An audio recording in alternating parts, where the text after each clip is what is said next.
Apakah suara saya jelas? Shalom, Kak. Jelas, Kak. Jelas. Oke, baik. Ya, saudara, kita masih dalam fokus membahas tentang Kristen anak. Nah, saudara, Kristen anak, minggu lalu kita udah belajar perlu tahu identitasnya ya sebagai anak-anak Allah. Kalau dia tidak tahu identitasnya, maka dia akan mengalami krisis identitas dan dia tidak bisa bertumbuh. Nah, hari ini, saudara, kita mau lihat apa tujuan hidup anak-anak Allah. Nah, banyak orang belum menemukan tujuan hidupnya apa. Kenapa Allah ciptakan kita? Kenapa Allah selamatkan kita? Nah, saudara, kita mau lihat di dalam Efesus 2, next, ayat 8 sampai ayat 10. Kita mau lihat dua ayat dulu, ayat 8 dan 9. Sebab karena kasih karunia kamu diselamatkan oleh iman. Itu bukan hasil usahamu, tetapi pemberian Allah. Itu bukan hasil pekerjaanmu, jangan ada orang yang memegahkan diri. Nah, menurut ayat ini, saudara, Tuhan selamatkan kita bukan oleh hasil usaha, bukan karena hasil pekerjaan kita, tapi kita diselamatkan karena kasih karunia oleh iman. Jadi, saudara, itu adalah pemberian Allah. Ya, itu bukan hasil usaha. Ya, bukan karena kita bayar harga. Ya, maka harga yang kita bayar, kita, saudaraku, memperoleh keselamatan. Itu konsep yang salah tentang keselamatan. Keselamatan itu murni karena pemberian Allah. Ya, nah, bahkan imannya pun dari Tuhan, saudara. Kita nggak bisa memegahkan diri. Ya, kita diselamatkan bukan karena usaha kita, bukan karena ya perbuatan kita, karena pemberian Allah. Nah, saudara, tapi pertanyaannya begini. Setelah kita diselamatkan, untuk apa kita hidup?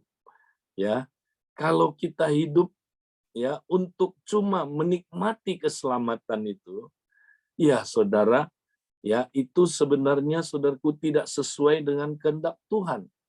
Kenapa kita diselamatkan? Banyak orang pikir, saudara, ya kita diselamatkan hanya untuk nunggu pergi ke surga. Ya, jadi konsep keselamatan dia adalah seperti orang udah dapat tiket, ya kita mau terbang ke Surabaya, maka kita check in, puji Tuhan saya udah dapat boarding pass-nya. Kemudian, wah ini jaminan saya pasti ke Surabaya. Nah, setelah dapat boarding pass-nya, saudara, dia berpikir, ngapain ya? Saya untuk apa ya setelah saya dapat boarding pass-nya? Oh, berarti saya nunggu di ruang tunggu. Maka pergilah dia ke ruang tunggu, nunggu-nunggu di situ, saudara. Supaya pesawatnya datang, dia naik, berangkat. Pesawatnya agak telat, saudara. Maka dia bosan nunggu di ruang tunggu. Saudara, demikianlah banyak orang Kristen nggak tahu kenapa dia diselamatkan, saudara. Dia pikir hidup ini adalah nunggu Tuhan Yesus datang. Lalu nggak bikin apa-apa, nunggu aja. Ya, ngapain kamu? Ya nunggu Tuhan Yesus datang. Tidak salah menunggu Tuhan Yesus datang, tapi ada sebuah tujuan ya yang Tuhan berikan setelah saudara diselamatkan. Di dunia ini ada tujuan yang Tuhan mau saudara jalankan. Saudara hidupi tujuan itu, saudara. Tapi banyak orang Kristen nggak tahu. Makanya kekristenan yang demikian, kekristenan yang sangat membosankan. Saudara, kekristenan nunggu, paling bosan. Pernah nunggu, saudara? Aduh, paling bosan. Baca koran udah habis, lihat apa saudaraku, ya Instagram, ya lihat medsos, ya nunggu saudara, ya. Lalu ngapain saudaraku? ya nggak bikin apa-apa. Nah, tahukah saudara, kita diselamatkan dengan sebuah tujuan. Ada tujuannya. Nah, saudara mau menemukan apa tujuan hidup anak-anak Allah? Saudara tahu? Nah, ayat berikutnya, next kita lihat. Ini tujuannya, saudara. Kenapa kita diselamatkan? Ya, kita diselamatkan dengan sebuah tujuan. Efesus pasal 2 ayat 10. Karena kita ini buatan Allah, diciptakan dalam Kristus Yesus untuk melakukan pekerjaan baik yang dipersiapkan Allah sebelumnya. Ia mau supaya kita hidup di dalamnya. Nah, ini dia saudara. Jadi kita diselamatkan ya untuk apa saudara? Untuk dijadikan oleh Allah sebuah buatan. Ya, buatan Allah. Kita ini buatan Allah. Diciptakan dalam Kristus Yesus. Ya. Nah, kata buatan Allah, saudara, itu adalah poema, ya. Poema, saudara, itu mempunyai arti karya ukiran yang agung. Karya ukiran, ya. Jadi kayak patung yang dipahat atau ukiran kayu. Lihat gambar ini, saudara, ya. Nah, itu dia, saudara. Saudara adalah karya ukiran yang agung dari Allah. Wow, ya. Jadi saudara itu didesain unik, ya, didesain sebenarnya spesial, ya, dengan sentuhan tangan Tuhan, ya, unik, ya. Orang lain beda sama saudara, ya. Saudara unik sekali, dibuat khusus oleh tangan Tuhan sendiri, diukirnya sendiri. Nah, desain ini sudah ada, ya. Desain ini ada di dalam konteks Kristus Yesus, ya. Jadi saudara diciptakan dalam Kristus Yesus. Artinya apa? Saudara bagian dari Kristus Yesus, ya, tidak keluar dari konteks Yesus Kristus. Saudara bagian dari Yesus Kristus, mungkin tangannya, matanya, telinganya, kakinya. Saudara itu didesain khusus. Tiap orang beda. Nah, desain ini saudara menentukan sebuah pekerjaan, ya, menentukan ya saudara untuk melakukan pekerjaan baik, ya. Jadi ada pekerjaan baik sesuai dengan desain tadi itu saudara, yang dipersiapkan Allah sebelumnya. Wow. Ya, pekerjaan baik ini udah dipersiapkan sebelumnya. Apa itu udah ada, nggak usah saudara cari lagi. Ya, apa pekerjaan baik itu sudah jelas. Ya, nggak perlu saudara desain ulang, nggak perlu saudara rencanakan, sudah ada. Ya, dan dipersiapkan kapan? Sebelumnya. Artinya apa? Sebelum dunia dijadikan. Pekerjaan ini sudah disiapkan buat saudara. Ya, wow, keren banget saudara. Ya, jadi saudara pasti bisa melakukan pekerjaan baik ini. Kenapa? Udah dipersiapkan sebelumnya. Ya, apa itu udah jelas. Bahkan saudara diberi kemampuan untuk melakukannya karena udah dipersiapkan sebelumnya. Nah, Ia mau supaya kita hidup di dalamnya. Ia mau supaya kita berjalan di dalamnya, bahasa Inggrisnya. Dia mau supaya kita, saudara, hidup sesuai dengan buatan Allah itu dan melakukan pekerjaan baik yang sudah dipersiapkan sebelumnya itu. Inilah, saudaraku, tujuan hidup kita. Ya, tapi banyak orang nggak jelas. Apa tujuan hidupnya? Nggak jelas, saudara. Ya, nah, untuk menemukan apa pekerjaan hidup kita, saudara, ya, kalau ditanya apa sih pekerjaan baik itu, gampang. Temukan dulu kita diciptakan jadi apa.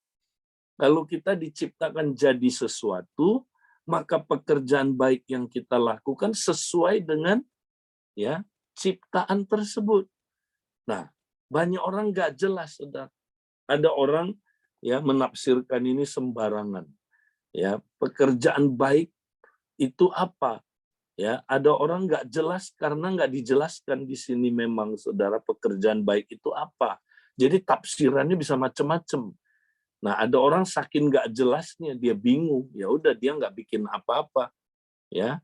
Nah, ada orang nafsir sembarangan. Oh, pekerjaan baik itu, ya, oh kita ini buatan Allah. Tuhan mau jadikan kita kaya, maka perbuatan baik tersebut adalah cari duit, ya, supaya kita kaya. Ya, oh Tuhan mau jadikan kita sukses. Berarti pekerjaan baik tersebut adalah mencapai kesuksesan. Ya, wow, betul. Anak Allah ada yang sukses, anak Allah ada yang saudara kaya. Tapi bukan itu konteksnya, saudara. Ya, kita nggak boleh nafsir Alkitab sembarangan. Makanya ayat ini, saudara, terlalu banyak disalah artikan karena nggak dilihat konteksnya. Ya, pakai comotologi, ilmu comot sana, comot sini. Cocokologi, cocok sana, cocok sini, saudara. Nggak boleh. Nah, saudara mau menemukan apa pekerjaan-pekerjaan baik tersebut? Next, kita lihat berikutnya. Jadi kita mau jelas, apa pekerjaan baik yang kita mesti lakukan? Ya, tentu sesuai dengan desainnya. Ya, kita kan buatan Allah, kita karya ukiran agungnya Allah. Kita, saudaraku, diciptakan ada desainnya. Jadi apa? Nah, saya kasih contoh supaya jelas. Ya, lihat gambar ini, saudara. Ini ada berbagai alat yang diciptakan ya untuk dia, saudaraku, menjadi sesuatu. Ya. Nah, saudara, gergaji. Ya, gergaji diciptakan untuk apa, saudara? Untuk menggergaji. Ya, saudara, palu diciptakan buat apa? Untuk memalu. Ya, obeng diciptakan untuk apa? Ya, untuk, saudaraku, berfungsi.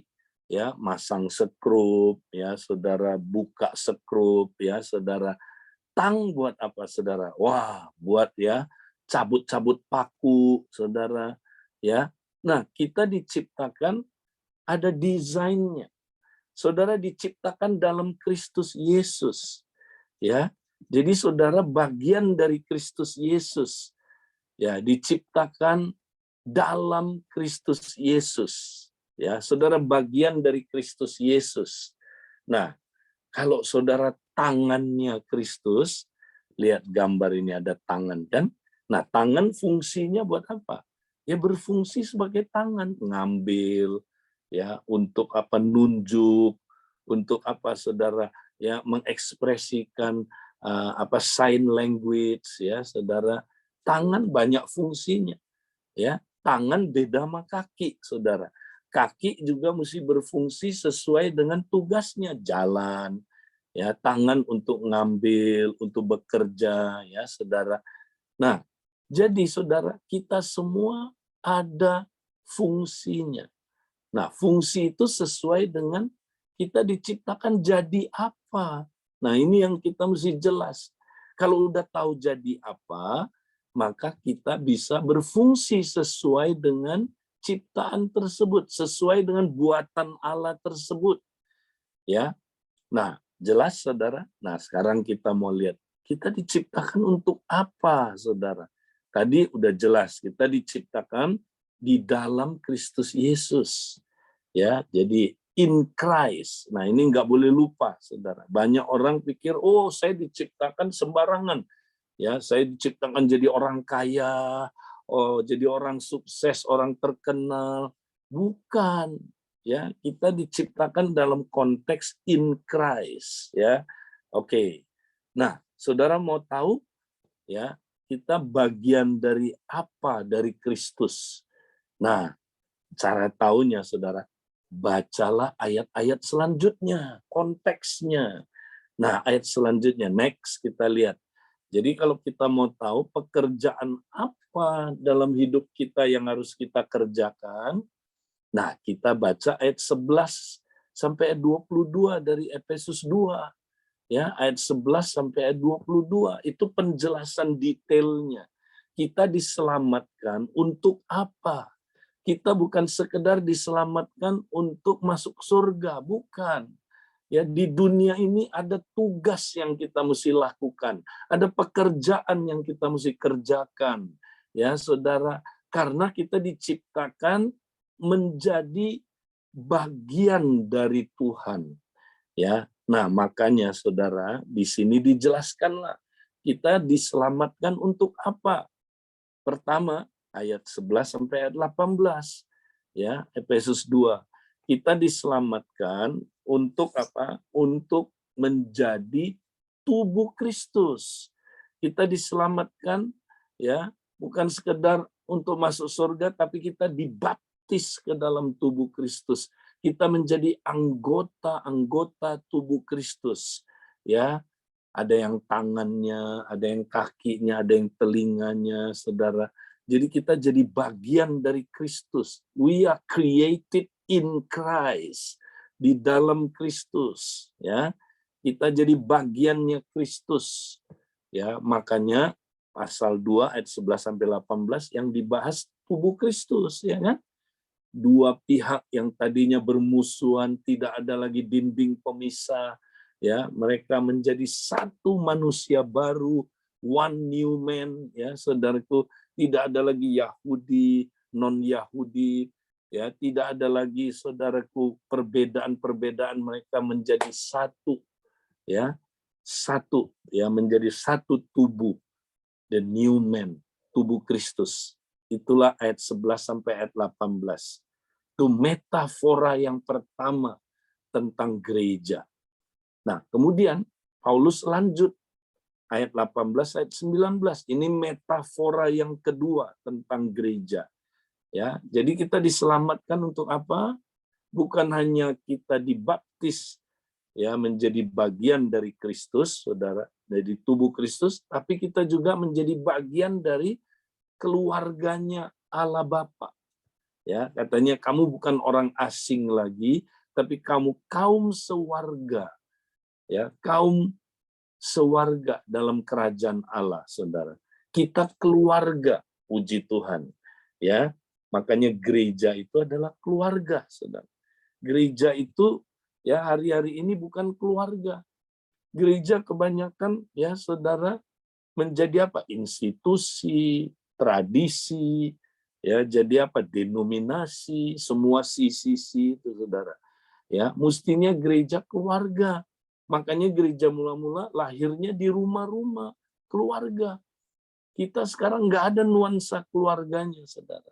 Nah, kita jadi bagian dari keluarga Bapa. Ya, tiap orang unik. Yesus itu kakak sulungnya kita, Saudara. Ya, berarti Bapa dan Roh Kudus seperti orang tua kita. Ya. Saudara, kita berasal dari Allah. Kita keturunannya Allah. Kita disebut anak-anak Allah. Ya, Yesus kakak sulung kita, Saudara. Berarti kita mesti hidup dalam keluarga Bapa. Jangan jadi orang asing. Ya. Nah, itulah Saudaraku, kita diciptakan jadi anggota keluarga Bapa. Ya, itu dia. Nah, setelah itu metafora yang ketiga, Saudara. Ya, belum selesai. Yaitu ayat 20 sampai ayat 22. Kita diselamatkan untuk apa, Saudara? Ya, supaya kita menjadi bagian dari bait Roh Kudus, Saudara. Nah, ini metafora yang ketiga. Kita adalah bagian dari bait Roh Kudus. Berarti kita adalah batu-batu hidup dalam rumah Roh Kudus, Saudara. Batu hidup, ya. Bayangkan, Saudara, kita semua batu hidup yang disusun rapi, ya, dibangun menjadi tempat kediaman Allah dalam roh. Nah, ini dia, Saudara. Ini kita didesain sebelum dunia dijadikan untuk jadi ini, ya. Jadi kita diciptakan untuk apa? Menjadi anggota tubuh Kristus, anggota keluarga Bapa, menjadi batu hidup rumah Roh Kudus, Saudara. Nah, kita diciptakan untuk ini. Nah, tapi saudara mesti tahu, tubuh Kristus udah ada tapi belum sempurna, saudara. Tubuh Kristus sudah ada, tapi belum berfungsi semuanya anggotanya. Tubuh Kristus sudah ada, tapi masih lemah.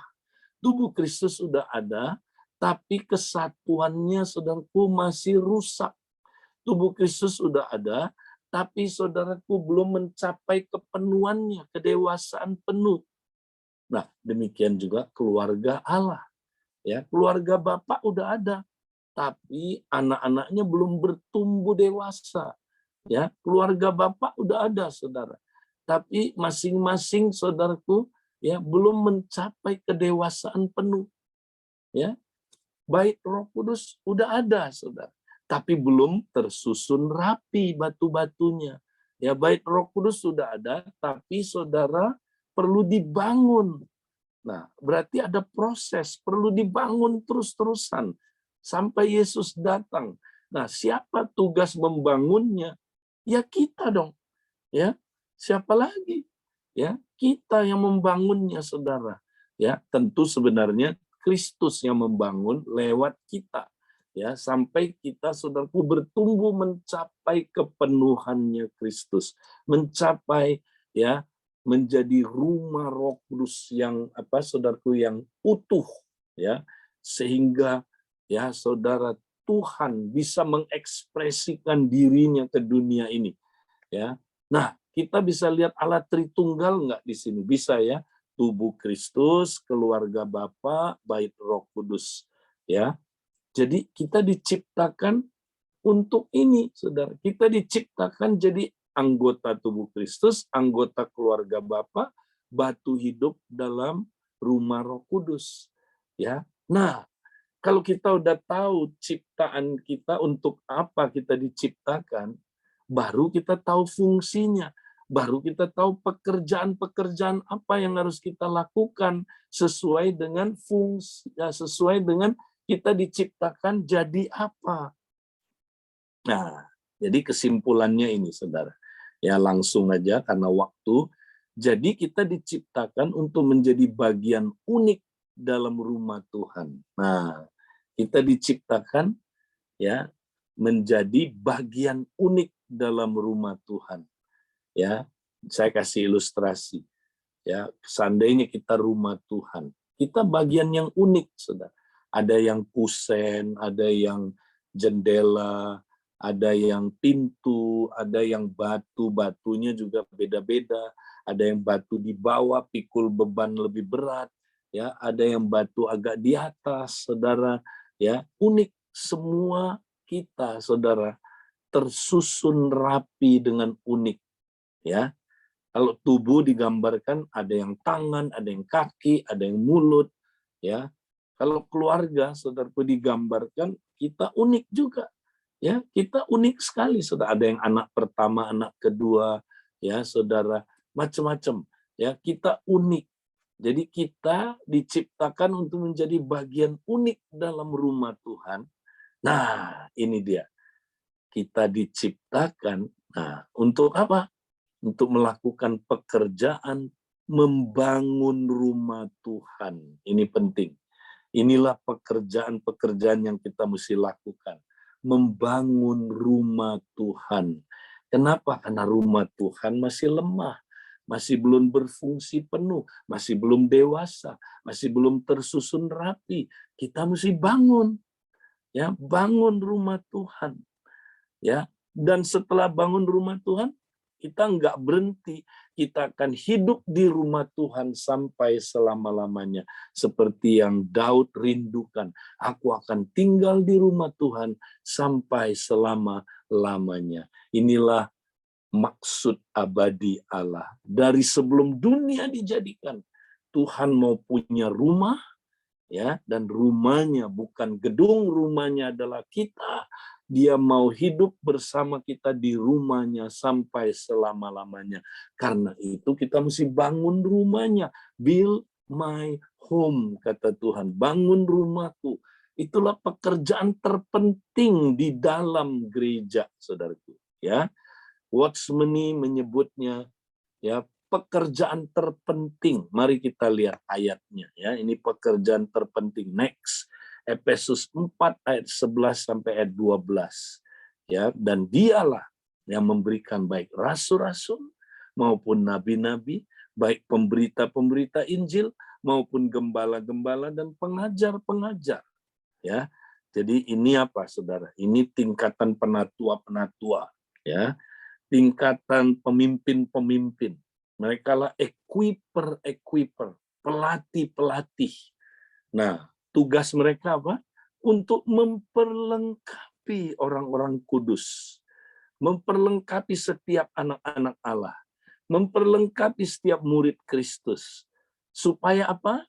Nah, supaya orang kudus ya bisa melakukan apa? Pekerjaan pelayanan. Ini dia, the work of ministry. Inilah pekerjaan yang kita mesti lakukan, saudara. Pekerjaan pelayanan. Inilah pekerjaan yang sudah disiapkan sebelum dunia dijadikan. Ini pekerjaan terpenting dalam gereja. Ya, makanya saudara tolong jangan ya utamakan yang tidak penting. Ya, apalagi yang tidak ada kaitan sama pekerjaan pelayanan ini. Ya, di-cut aja saudaraku dalam hidup saudara. Ya, jangan lakukan itu. Pekerjaan terpenting di dalam tubuh Kristus adalah pekerjaan pelayanan bagi pembangunan tubuh Kristus. Itu. Jadi kalau ditanya pekerjaan apa Pak Edi paling penting di dalam gereja, membangun tubuh Kristus. Nah, banyak orang nggak nangkep ini, saudara. Dipikir pekerjaan terpenting apa, saudara? Ya, wah, pekerjaan-pekerjaan yang kadang-kadang di luar konteks membangun tubuh. Nggak ada kaitannya sama membangun tubuh, saudara. Pekerjaan apa? Oh, ya pekerjaan itu, ya pekerjaan musik. Nah, pertanyaannya gini, saudara. Pelayanan musik, saudara ada kaitannya nggak sama pembangunan tubuh? Kalau enggak, buang aja, saudara. Itu pekerjaannya tidak penting. Tuhan nggak desain saudara untuk itu. Ya, pelayanan mimbar, ada kaitannya nggak sama pembangunan tubuh Kristus? Kalau nggak ada, buang aja, saudara. Itu tidak berkaitan. Ya, itu bukan pekerjaan yang disiapkan Tuhan sebelum dunia dijadikan. Ya, nah buang aja. Nah, banyak orang nggak tahu pekerjaan apa. Ya, saudara, dia nggak tahu. Makanya dia lakukan pekerjaan-pekerjaan yang tidak ada kaitannya sama desain Tuhan sebelum dunia dijadikan buat dia. Ya, orang yang tidak melakukan pekerjaan sesuai dengan desain dia, gergaji nggak jadi gergaji dengan baik, saudara. Palu tidak berfungsi jadi palu. Ya, bukan untuk malu paku, tapi akhirnya dia dipakai untuk palu istrinya, saudara. Ya, nah itu dia. Ini namanya misuse, abuse, abuse. Ab itu artinya nggak normal, saudara. Use, jadi dia dipakai secara nggak normal. Abuse, ya. Wah, banyak orang Kristen, saudara. Ya, dia melakukan pekerjaan nggak sesuai dengan apa? Dengan desainnya, dengan fungsinya. Nah, orang ini orang paling sia-sia hidupnya, saudara. Nggak mungkin bahagia. Makanya kalau saudara lakukan sesuatu, bukan sesuai dengan desain saudara. Saudara orang yang paling bosan hidupnya di dunia ini. Ya. Nah, jadi kesimpulannya, apa pekerjaan yang kita mesti lakukan di dalam tubuh Kristus? 5 pekerjaan pembangunan tubuh Kristus. Apa itu? Pekerjaan apostolik, pekerjaan profetik, pekerjaan mengajar, pekerjaan menggembalakan, dan pekerjaan menginjil. Nah, ini dia 5 pekerjaan yang kita mesti lakukan tiap hari, saudara. Kalau kita ada di Komsel, ini. Kalau saudara yang lebih profetik, bernubuat. Kalau saudara yang lebih penggembalaan, gembalakan jiwa-jiwa. Ya, jangan bengong, jangan biarin PKS-nya yang gembalain, PKS-nya yang bernubuat, PKS-nya yang pimpin pujian, PKS-nya yang bagi visi, PKS-nya yang teleponin jiwa-jiwa, PKS-nya yang kalau jiwa-jiwa nggak datang dia besukin. Saudara semua ngapain? Ya, banyak orang Kristen sudah nggak tahu pekerjaan apa yang dia mesti lakukan dalam rumah Tuhan. Itu dia nggak tahu tujuan hidupnya, saudara. Nah, ini tujuan hidup kita. Ini yang pertama. Inilah pekerjaan baik pertama yang kita mesti lakukan di dalam gereja. Nah, kalau disimpulkan, build, membangun rumah Tuhan. Ya, tapi bukan hanya build. Tiap-tiap kita, saudara, ada tugas keluar. Kita diutus keluar. Next, kita lihat yang terakhir. Ya, nah, ayat Yohanes 17 ayat 18, sama seperti, wah saya suka ini, sama seperti engkau telah mengutus aku, kata Yesus, ke dalam dunia, demikian pula aku telah mengutus mereka ke dalam dunia. Jadi saudara, seperti Bapa utus Yesus ke dunia ini, demikianlah Yesus utus anak-anak Allah, utus murid-muridnya ke dalam dunia. Nah, pertanyaannya, apa tujuannya Yesus diutus oleh Bapa? Ada tujuannya kan? Apa tujuannya, saudara? Nah, satu aja, menghadirkan kerajaan Allah di bumi ini. Ya, jadi dia diutus untuk itu, saudara. Ya, nah untuk itu dia mesti mati di kayu salib, menebus dosa kita. Ya, supaya kita, saudaraku, diutus, kita diselamatkan karena kita udah jatuh dalam dosa, tidak hidup dalam kerajaan Allah lagi, maka dia mesti tebus kita supaya kita pindah dari kerajaan gelap masuk ke dalam kerajaan Allah. Ya, nah Yesus datang untuk itu, saudara. Dia membawa kerajaan Allah dari surga ke bumi ini, saudara. Ya, nah dia bilang sama seperti Bapa telah mengutus aku ke dalam dunia, demikian juga aku mengutus mereka ke dalam dunia. Ya, jadi Yesus datang melaksanakan misi Bapa. Nah, misi Bapa itu apa, saudara? Menghadirkan kerajaan Allah di bumi. Itu misi yang tadinya Adam diberikan, saudara. Ya, Adam diberikan untuk melakukan misi Bapa ini. Ya, di mana dia ditaruh Bapa di dunia ini. Maka Bapa bilang begini, Tuhan bilang begini, ya. Maka Allah memberkati ya Adam dan Hawa itu, lalu berfirman, apa katanya, saudara? Ya, beranak cuculah, ya, be fruitful, kemudian be multiply, ya, berlipat gandalah, penuhilah bumi ini. Kalau kamu lakukan ini, kamu akan berkuasa di bumi ini, ya. Nah, itulah kerajaan Allah, saudara. Kita mesti menghadirkan kerajaan Allah di bumi ini, ya, sampai seluruh bumi penuh dengan pemerintahan Allah. Itulah kerajaan Allah. Makanya disebut berkuasa, supaya kamu berkuasa. Ya, manusia diciptakan untuk, saudaraku, supaya dia memerintah, supaya pemerintahan Allah ada di bumi ini. Kalau pemerintahan Allah ada di bumi ini, saudara, maka bumi tidak ada, maka bumi akan baik. Seperti dulu Adam memerintah, bumi baik, saudaraku. Baik itu artinya nggak ada dosa. Baik itu nggak ada penyakit. Baik itu nggak ada kemiskinan.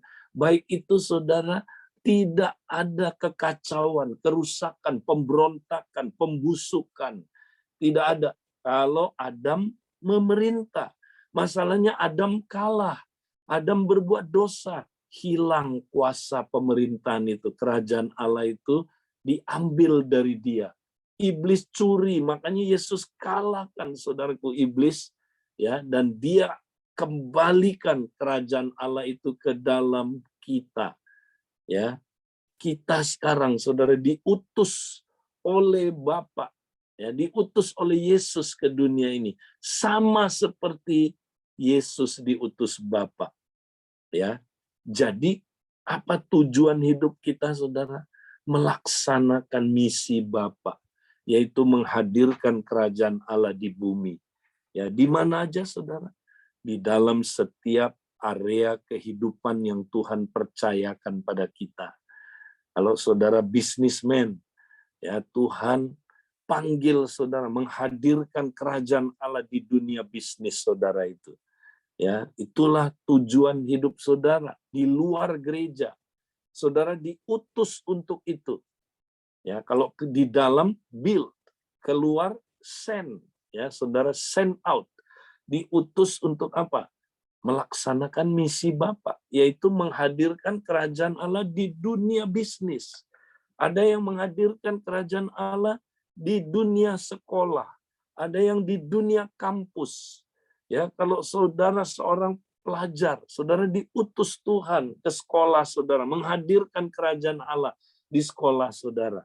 Ya, kalau saudara diutus, ya di mana saudara? Ya, di toko saudara, saudara penjaga toko, Tuhan utus saudara untuk melaksanakan misi Bapa, menghadirkan kerajaan Allah di lingkungan toko saudara. Ya, kalau saudara ada di pemerintahan, Tuhan utus saudara menghadirkan kerajaan Allah di pemerintahan, di politik, ya, di area musik, saudaraku. Di mana saudara pendidikan, ya, di mana itu saudaraku area-area kehidupan yang Tuhan percayakan. Di situ saudara hadirkan kerajaan Allah. Itulah pekerjaan baik yang saudara mesti lakukan. Ya, pekerjaan baik yang kedua di luar gereja. Ini dia. Ya, kalau di dalam gereja gampang build, membangun, bangun rumah Tuhan. Di luar ya, apa saudara? To manifest the kingdom of God, untuk memanifestasikan kerajaan Allah, menghadirkan kerajaan Allah. Nah, gimana praktisnya Pak Edi? Ya, sebenarnya simple sekali. Ya, 3K. Ya, hadirkanlah kuasa kerajaan Allah, K yang pertama. Kedua, hadirkanlah kebenaran, ya, K yang kedua. Dan yang ketiga, hadirkanlah kasih di dalam area kehidupan tersebut. Nah, saudara nggak bisa menghadirkan kerajaan Allah kalau saudara nggak menggunakan kunci-kunci kerajaan Allah. The keys, plural. Kunci-kunci kerajaan Allah. Nah, kunci ini apa? Kunci inilah ya kuasa untuk menghadirkan kerajaan Allah di dunia di mana kerajaan kegelapan berkuasa.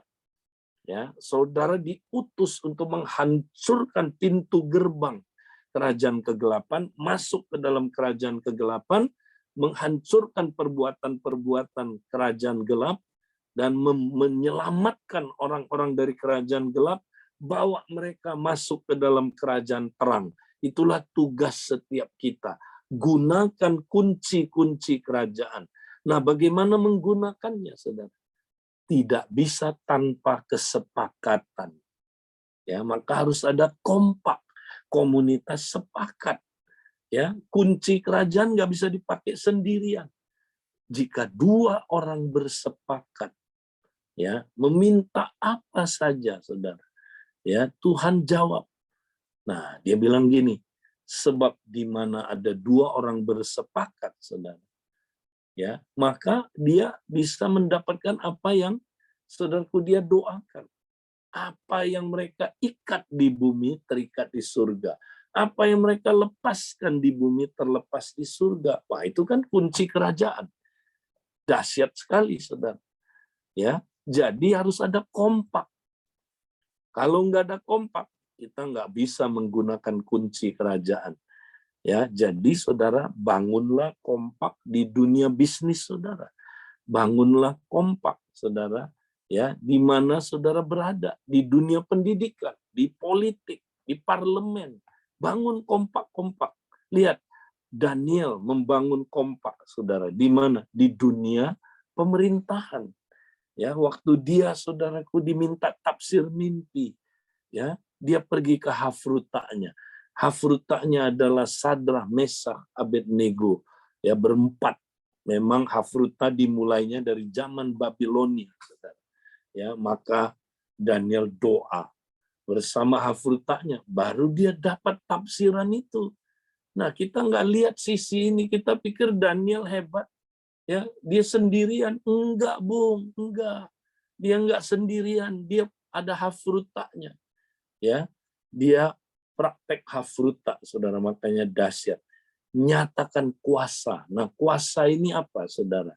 Yesus bilang, jikalau aku mengusir setan dengan kuasa Roh Kudus, niscaya kerajaan Allah sudah datang. Jadi kerajaan Allah datang kalau kita usir setan, saudara. Itulah kunci kerajaan. Kita masuk ke dalam kerajaan kegelapan, hancurin perbuatan kerajaan kegelapan di bisnis saudara. Hancurin. Ya. Serangan-serangan iblis, pekerjaan-pekerjaan iblis kita hancurkan di dunia bisnis itu. Ya. Nah, lewat apa, saudara? Lewat kompak. Ya, seperti Daniel. Kemudian, apalagi, saudara? Nyatakan kebenaran.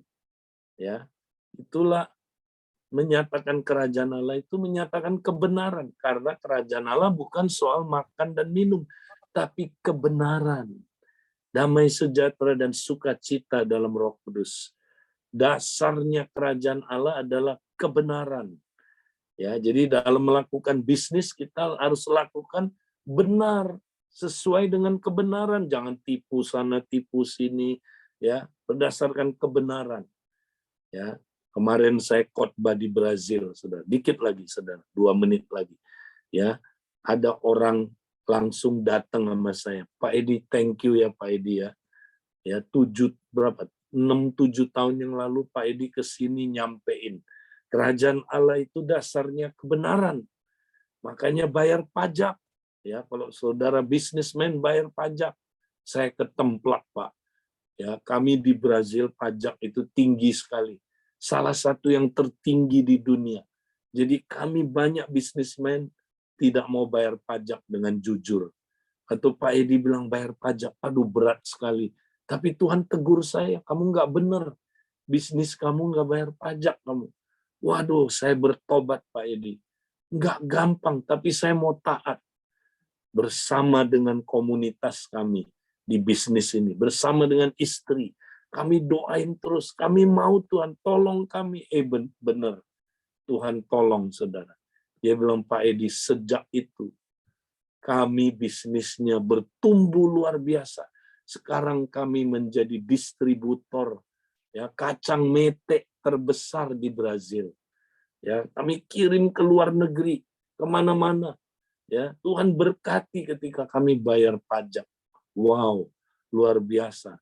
Sampai dia bawain tim kita kacang mete berkilo-kilogram sampai kita bingung bawa pulangnya, saudara. Ya, nah itu dia, saudara, kebenaran. Yang terakhir, kasih.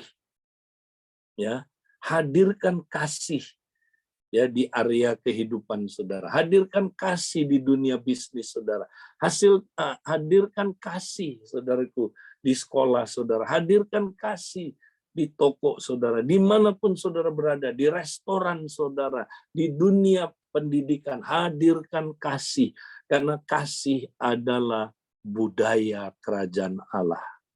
Nah, saudara, ini yang Tuhan mau kita praktekkan.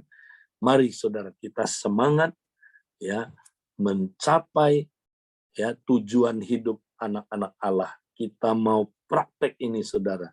Tuhan memberkati. Saya kembalikan karena waktu. Ya, puji Tuhan.